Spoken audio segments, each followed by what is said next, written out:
células eucariontes debido a que es aquel organelo que contiene el material genético, ¿sí? En el núcleo se encuentra constituido de una membrana nuclear, ¿sí? Que es de doble membrana, externa e interna, el nucleoplasma, el nucleolo, y dentro se encuentra el material genético, ¿sí? Que puede estar distribuido en lo que se denomina eucromatina y heterocromatina. Cada una de ellas tiene una función determinada. Una de las características del núcleo es que este núcleo puede comunicarse o se comunica con el retículo endoplasmático, ya que en el lumen del retículo endoplasmático se sintetizan diferentes tipos de enzimas que van a ser utilizadas en el núcleo para la producción, la síntesis de DNA o RNA que está dentro del núcleo o en la división celular, ¿sí? Por ello que el núcleo viene a ser la parte principal de las células eucariontes. También encontramos, aparte de la membrana nuclear, el espacio perinuclear, el nucleoplasma, los poros nucleares. Estos poros nucleares vienen a ser sitios en los cuales difícilmente van a salir diversos tipos de proteínas, de componentes. Los que salen son el retículo endoplasmático, el RNA mensajero, el RNA de transferencia y el RNA ribosómico. El RNA heterogéneo nuclear y el RNA pequeño nuclear no salen. Si salieran, pues estaríamos en un caso patológico. Pero en las células normales no salen. Se quedan integrados dentro del núcleo, ¿sí? En el núcleo también tenemos la cromatina y la heterocromatina y la eucromatina. Estos dos componentes, uno de ellos es activo, ya que se produce la splicing a ese nivel, y el otro que se mantiene inactivo, ¿sí? El material genético como tal se encuentra condensado en lo que se denomina cromosomas. Los cromosomas vienen a ser material genético que forma parte de todas las células eucariontes, de las células mitóticas, ¿sí? Y de las meióticas. En realidad, en los seres vivos, todas las células contienen núcleo, ¿sí? Excepto los glóbulos rojos maduros no tienen núcleo, ¿sí? Es decir, que son células sanguíneas las cuales no tienen esta característica. Pero los reticulocitos que son inmaduros sí contienen núcleo porque están en formación. Estos reticulocitos, si están en sangre, en el torrente sanguíneo, significa que es una patología, ¿sí? Generalmente en las leucemias se observa la presencia de estos componentes, ya que no debería de estar, ¿sí? Pero en todo el torrente sanguíneo, las células que tienen núcleo son los glóbulos blancos y no así los glóbulos rojos, ¿sí? Una gran diferencia entre uno y otro. Además que la membrana celular es una barrera entre el citoplasma y el nucleoplasma, ¿sí? Esto hace de que exista una relación directa entre lo que es el medio del citoplasma y el medio del nucleoplasma. Y en este nucleoplasma, antes de la división celular, se encuentran estos cromosomas, que son la unidad fundamental de la herencia, ya que estos se van a heredar cuando dos células haploides se juntan para nuevamente restablecer el número de cromosomas. Estos cromosomas están constituidos de dos cromátidas, uno de brazo corto y otro de brazo largo. Tiene el cinetocoro, presentan el centrómero, ¿sí? Y los genes se disponen en forma lineal, ¿sí? Y en la parte distal del brazo largo se encuentran los telómeros, los genes que son no codificantes y que están justo aquí, ¿sí? Existen técnicas que nos permiten analizar los genes y la disposición de estos genes.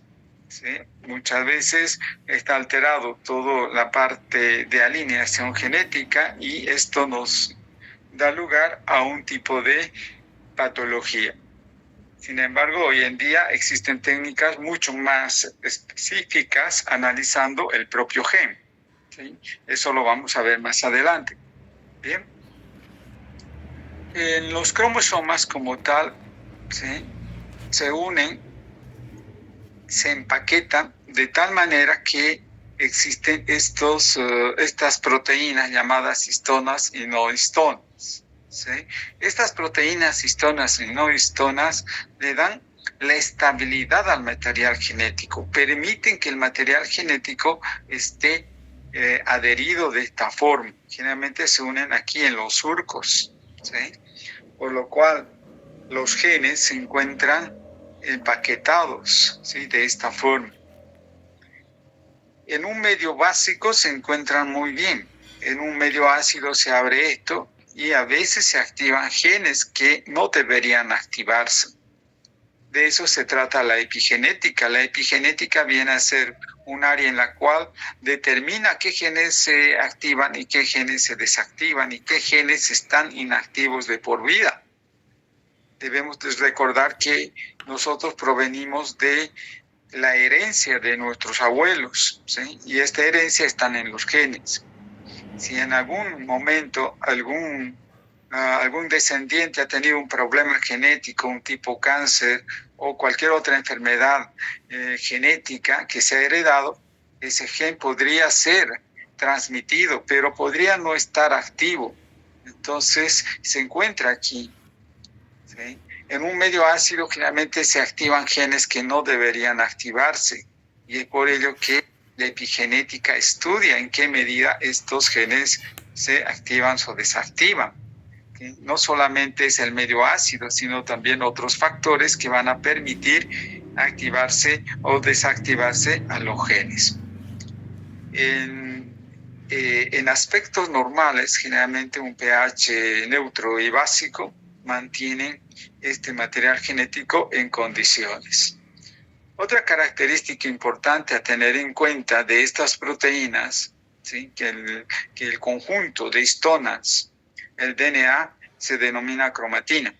Y esta cromatina son afines a diferentes colorantes, por lo cual podemos determinar la presencia de este material genético, ¿sí? En una muestra.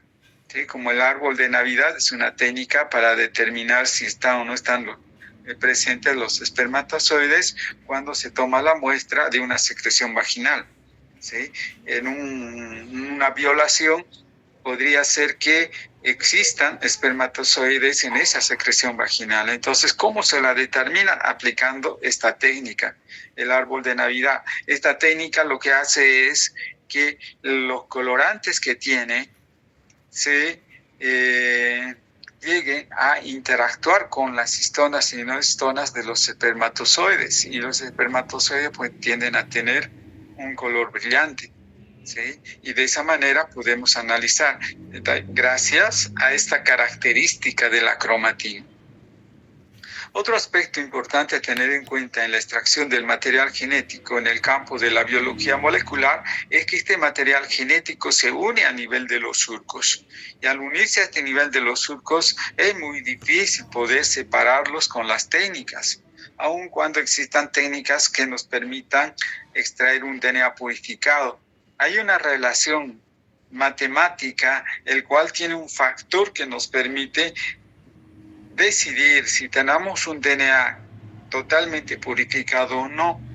¿Sí? Antiguamente era muy difícil tener un DNA ultra puro. Hoy en día ya existen técnicas cromatográficas que nos permiten obtener material genético de alta pureza y de muestras de menor cantidad. Claro está, el costo también es elevado. Estos realmente se utilizan en biotecnología forense, ¿sí? En biotecnología ambiental, donde analizamos patrones genéticos para ver cómo hay cambios en la biodiversidad. Entonces es útil tener en cuenta las características que tienen estas moléculas, ¿sí? En el laboratorio vamos a trabajar con el material genético. Podemos extraer DNA de los microorganismos, DNA del ser humano, DNA de las plantas, DNA de los animales. Todo material genético que se extrae tiene un propósito. Y el propósito es encontrar alguna funcionalidad. En la parte clínica es determinar si efectivamente existen patologías, ¿sí? En la parte agronómica, verificar si ese gen puede ser transferido a otro organismo y su funcionalidad que tiene. En los animales generalmente es para ver qué patologías tienen, ¿sí? En los microorganismos es extraer el material genético para luego construir un nuevo material genético en base de ese material genético y obtener microorganismos transgénicos. Es decir, que la aplicación del conocimiento del material genético es bastante amplio. Y para ello debemos saber cómo se expresa el material genético. El material genético se expresa en función del número de cromosomas. Quiere decir que estos cromosomas, ¿sí?, en el ser humano tienen un número determinado, en los animales, en las plantas, ¿sí? También a través de un bandeo de cada uno de ellos podemos saber qué tipo de patología tienen en el ser humano, ¿sí? Algunos no tienen el brazo corto, ¿sí? Otros tienen otro tipo de configuración a nivel de los cromosomas, ¿sí? Entonces nos determinan características específicas, tanto morfológicas, ¿sí? Por su masa en el laboratorio podemos extraer el material genético. Ustedes saben ya qué es concentración. Concentración viene a ser una relación matemática en la cual existe entre soluto y disolvente. En este caso, nuestro soluto va a ser el material genético, que está disuelto en un medio acuoso. La cantidad que vamos a obtener en el laboratorio ronda de miligramos por microlitro, microgramos por microlitro, nanogramos por microlitro, picogramos por microlitro. Son unidades de concentración porque estamos utilizando masa sobre volumen. Y estos son analizados por la técnica de espectroscopía, en la cual podemos determinar a una determinada longitud de onda tanto del material genético como las proteínas asociadas a ellas mismas, ¿sí? Y una relación matemática que nos permite saber si está o no dentro de estos valores, ¿sí? Si no está dentro de estos valores, significa que ese material genético no está purificado, que existen contaminantes tanto de los reactivos o de las proteínas. Por lo tanto, existen técnicas que nos van a permitir poder obtener un material genético purificado, ya que en técnicas como Western, más que todo Northern, Southern o técnicas de clonación, debemos de tener un material genético totalmente purificado. Cuando hablamos por su longitud, nos referimos a las características que tiene el DNA.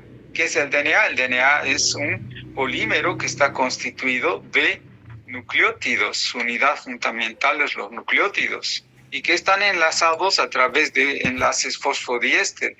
Y el DNA es de hebra doble, una cadena paralela y una antiparalela, ¿sí? Y está constituido por adenina, adenina, guanina, timina, guanina y su complementario. Esto es una longitud. Y cuando estamos en longitud, lo expresamos como pares de base.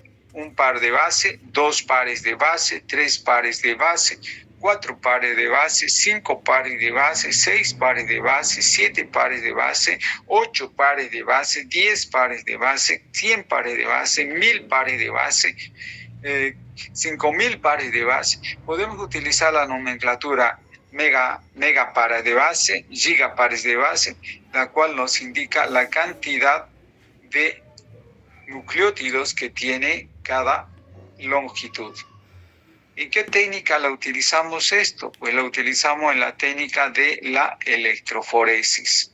La técnica de la electroforesis es una técnica que nos permite aplicar genes conocidos, un marcador de peso molecular, y la muestra como tal. Es una técnica que nos va a permitir poder saber en qué medida ese gen se encuentra en la muestra. Para ello tenemos un marcador de peso molecular, ¿sí? De 500 pares de base, 700 pares de base, etcétera. ¿Sí? Este es un marcador de peso molecular. Lo obtenemos a través de digestión enzimática del material genético de los bacteriófagos. Bien, luego debemos utilizar en el pocillo número 1 el control positivo, ¿sí? Y de aquí en adelante ya son las muestras.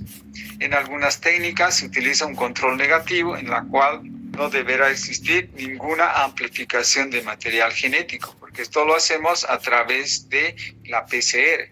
La PCR nos va a permitir amplificar los genes, nos va a permitir identificar el gen específico y obtener el resultado, ¿sí? Y vamos a comparar siempre marcador peso molecular, gen conocido y las muestras, ¿sí?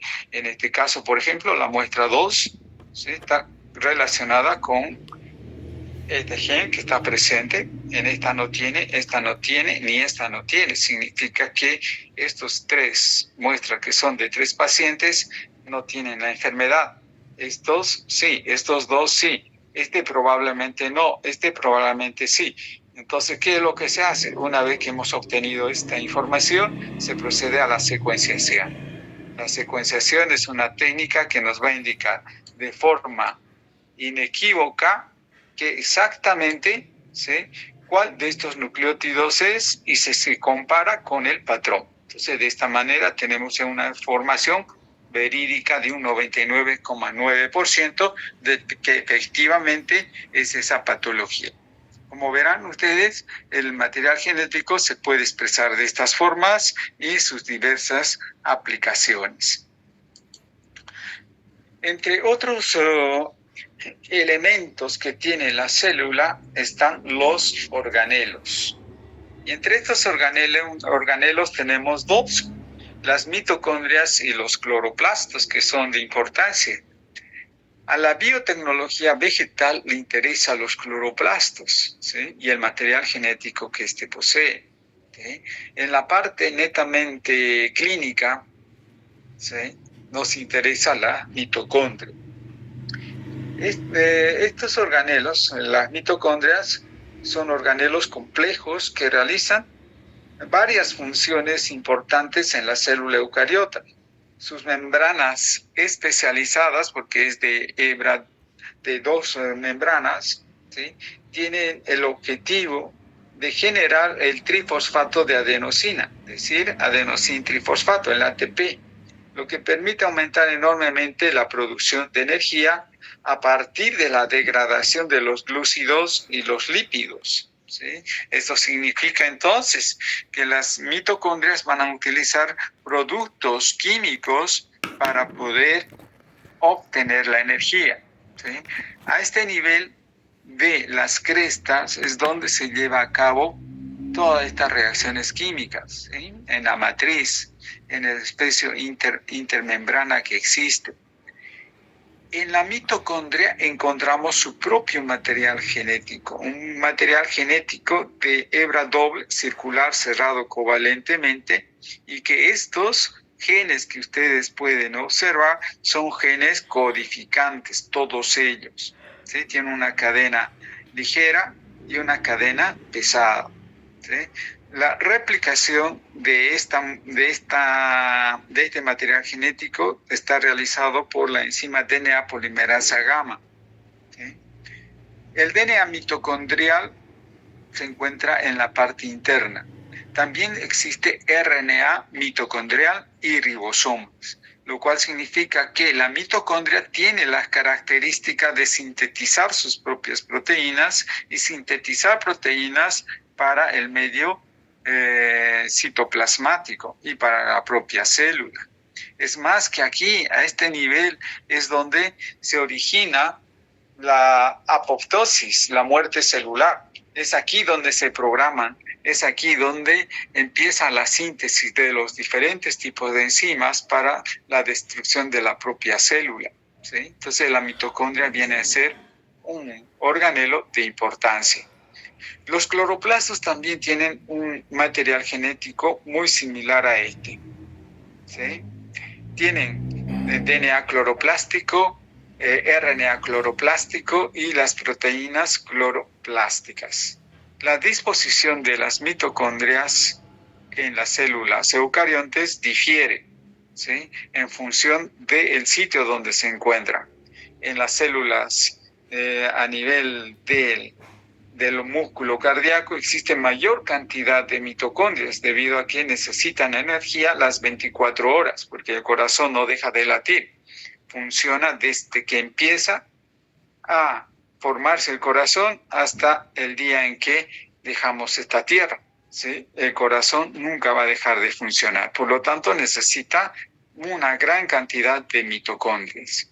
Y hay mitocondrias que en otras células se encuentran en otro sitio, ¿sí? Las funciones importantes que debemos recordar es que la mitocondria produce energía, ATP. Está relacionada con la fosforilización oxidativa. Existe un equilibrio de iones de calcio, apoyo en la creación de testosterona y estrógeno, que son hormonas que están directamente ligadas a ambos sexos, ¿sí? Patologías, a disminución de una de ellas, alteración a nivel de la mitocondria. Este es un esquema de cómo la mitocondria puede utilizar los glúcidos, los lípidos, que son componentes, que son moléculas orgánicas, que entra a la célula, la mitocondria más el oxígeno, se produce energía química, que es el adenosintrifosfato, ¿sí? O el trifosfato de adenosina. Y como productos secundarios, dióxido de carbono y agua. Entonces, esto es el accionar de la mitocondria. En cambio, el cloroplasto parte de la energía para generar compuestos orgánicos, ¿sí? Es decir, tiene lo opuesto a la mitocondria. Las plantas generan aminoácidos esenciales que nosotros no podemos sintetizarlos, pero las plantas sí, y nosotros consumimos esos aminoácidos esenciales, por lo cual es importante tener en cuenta la biodiversidad y el equilibrio que debe existir entre los animales y las plantas.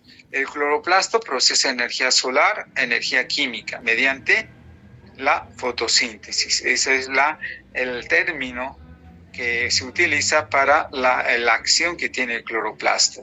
Almacena almidón, sintetiza proteínas, sintetizan carbohidratos, sintetizan lípidos, sintetizan diversos tipos de productos. Luego tenemos las células meióticas. Estas células meióticas son células haploides, es decir, que tienen la mitad de cromosomas. En los seres humanos tenemos dos células meióticas, los óvulos, que están constituidos por una corona radiante, la zona pelúcida, tenemos el citoplasma, el núcleo y las mitocondrias. En los varones, la célula meiótica, las células germinativas, es el espermatozoide. En el acrosoma, que está aquí, se encuentra la espermoliosina y el receptor SP3. ¿Sí? Este receptor SP3 y la espermoliosina dan lugar, sobre todo el receptor SP3 que está aquí y la espermoliosina que está aquí. Este reconoce a este y gracias a ello puede ingresar el espermatozoide dentro del óvulo. Luego tenemos el núcleo. Luego del núcleo tenemos un centriolo. Todo esto es la cabeza del espermatozoide. Y en la parte intermedia se encuentran las mitocondrias. ¿Sí? Aquí se encuentran todas las mitocondrias. Y el flagelo está constituido de dineína, que es la estructura química, el cual permite que esta proteína contráctil pueda moverse, pero necesita energía. Por eso que se encuentran las mitocondrias aquí. De nada serviría que esté aquí adentro, tiene que estar afuera, para que la energía que utiliza este flagelo durante el recorrido que tiene en el líquido espermático pueda movilizarse, ¿sí? Gracias a esta mitocondria. Estas son mitocondrias paternas y aquí están las mitocondrias maternas. Cuando se produce la fecundación, entonces el receptor SP3 es, ¿sí?, reconocido por la espermiolicina, la enzima. Esta enzima degrada la corona radiante, entra a la zona entre corona radiante y zona pelúcida, ¿sí? Una vez que ingresado, solamente entra el núcleo y del cuello para allá se parte, ya no entra, lo cual significa que el DNA mitocondrial materno se mantiene y el DNA mitocondrial paterno se pierde. Por ello tenemos análisis en el laboratorio de maternidad. Utilizamos el DNA mitocondrial. Y en el caso de la paternidad utilizamos el DNA nuclear. Entonces son muestras que van a utilizarse para poder realizar el análisis de casos de delitos en los cuales se están disputando un hijo o una hija, ya sea de parte del padre o de la madre. ¿Sí? En este video voy a mostrarles cómo ocurre, ¿sí? Después de que están de cortejos, después de cortejos se casan, después de casados ya saben lo que hacen, ¿sí? Se asemeja como estuvieran en el mar, pero esto no es el mar, este es el líquido espermático. En este líquido espermático ustedes verán que los espermatozoides a través de la proteína contráctil tienen la capacidad de movilizarse, ¿sí? Vean cómo estos cabezones empiezan a moverse de tal manera que tienen velocidad, son 350.000 espermatozoides, ¿sí? Aquí está la enzima y el receptor, ¿sí? Uno de ellos logra ingresar, ¿sí? Una vez que ha ingresado esta zona periférica, en la parte interna, ¿sí?, el receptor S3 va a empezar a ser, detectado, ¿sí? Se rompe la parte del cuello y solamente ingresa el núcleo, ¿sí? Y va a recombinarse con el núcleo del óvulo y así restablece los cromosomas. Así vinimos a este mundo y tenemos material genético proveniente de nuestro padre y de nuestra madre, ¿sí? O en casos aquellos donde están los patas de lanas, pues también esto ocurre, ¿sí? Pero lo normalmente es este padre y el madre, y el nuevo hijo llevará esa información genética. Y eso es lo que analizamos en el laboratorio, ¿sí? Como ustedes verán en este gráfico, ¿sí?, este gatito está molesto porque no se parece ninguno de ellos a él, ¿sí? Entonces pide un análisis de DNA paterno, ¿sí? Porque si fuera gata pediría un DNA mitocondrial. Entonces este está pidiendo un DNA nuclear para verificar si efectivamente su descendencia es de él o no es de él. Aparentemente no es. Bien, ¿alguna pregunta? Hasta contar 3. 1, 2, 3. Dejo de compartir.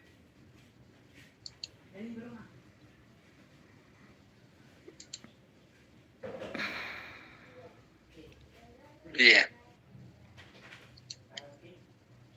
Entonces, voy a dictarles su cuestionario correspondiente a este tema.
¿Pueden escucharme qué son las funciones de las mitocondrias?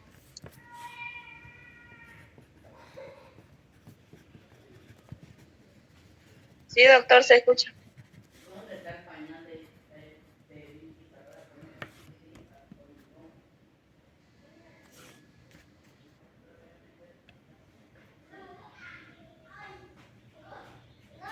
Doctor, su audio está apagado.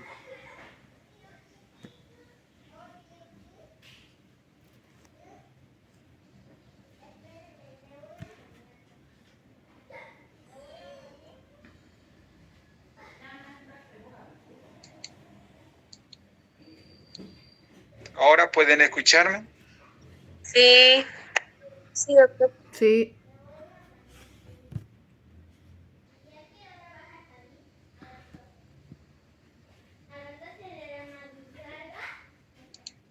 ¿Cómo se expresa el genoma? Siguiente pregunta. ¿Cómo se encuentra el material genético en los eucariontes?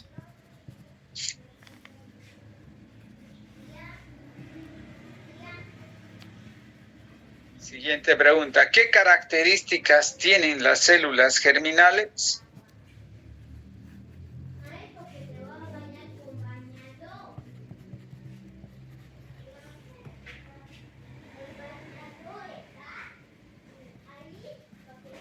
¿Qué es la cromatina y cuál es su aplicación?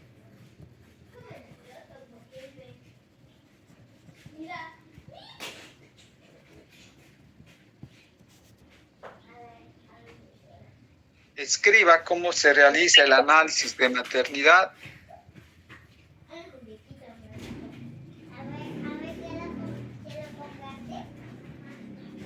¿Qué clase de proteínas se unen a la estructura del DNA y qué función presentan? ¿Cómo?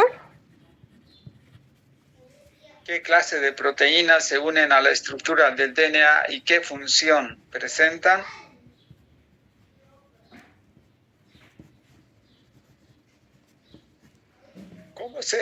¿Cómo se realiza el análisis de paternidad?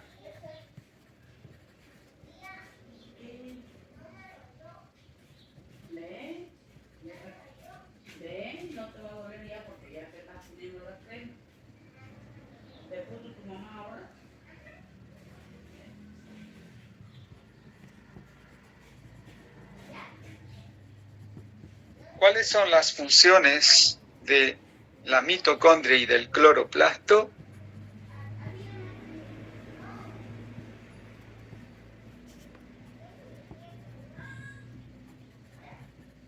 Mediante un cuadro de dominio realice las diferencias entre DNA mitocondrial, DNA nuclear y DNA cloroplástico.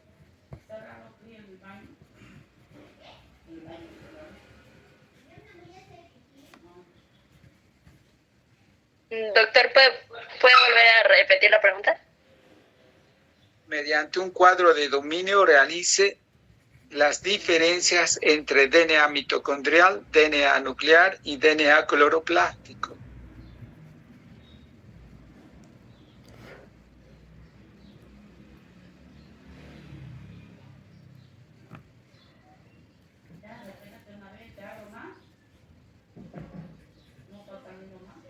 El complejo de poro, ¿qué permite pasar?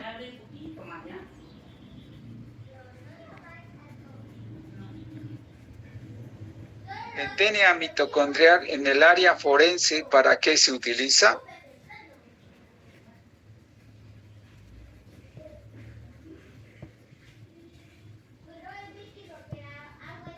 Escriba un resumen de mitocondria y núcleo del archivo que se encuentra en Moodle.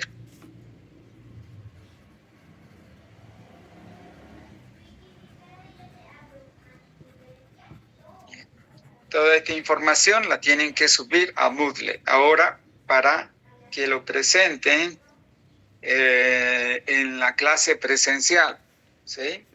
Mapa conceptual de la página 26 a la 32. Acuérdense que tienen que firmar y colocar su nombre en el lado superior derecho para que pueda sellar. ¿Listo? Bien. La pregunta, ¿han tenido algún problema en ingresar al aula? Los últimos que ingresaron. ¿Han tenido problemas? ¿No han tenido problemas? Yo, doctor, tuve problemas, se me colgó. Estaba en clase, pero no apareció. Pero pudiste entrar sin problemas otra vez. Sí. Bien. ¿Alguien tuvo problemas en ingresar al aula? Lo que pasa es que bajé una extensión que me permite que ustedes sean como administradores y puedan ingresar o salir del aula cuando sea posible, ¿sí? Entonces, cuando comparto pantalla, ya no se bloquea, ¿sí? Entonces, por eso que pregunto si la extensión me está funcionando bien o no, para volverla a utilizar con otro grupo. Si con ustedes funcionó bien, entonces bien por ustedes, porque así no se pierden de la clase y pueden salir y entrar del aula. Porque por el otro método, una vez que comparta pantalla, es difícil poder aceptarles. ¿Sí? Por ello la pregunta. Bien. Doctor. Muy bien. Entonces voy a optar por esa extensión. Muy bien, que tengan un feliz día. Nos vemos en el laboratorio, ¿sí? Y Disculpe. la próxima semana en teoría. Bien. Doctor, disculpe que lo moleste, es que entré, pero ya había sacado foto. Ya saqué foto, ya. Prendan su cámara, entonces voy a sacar la última foto, ¿ya? Así todos están con la asistencia.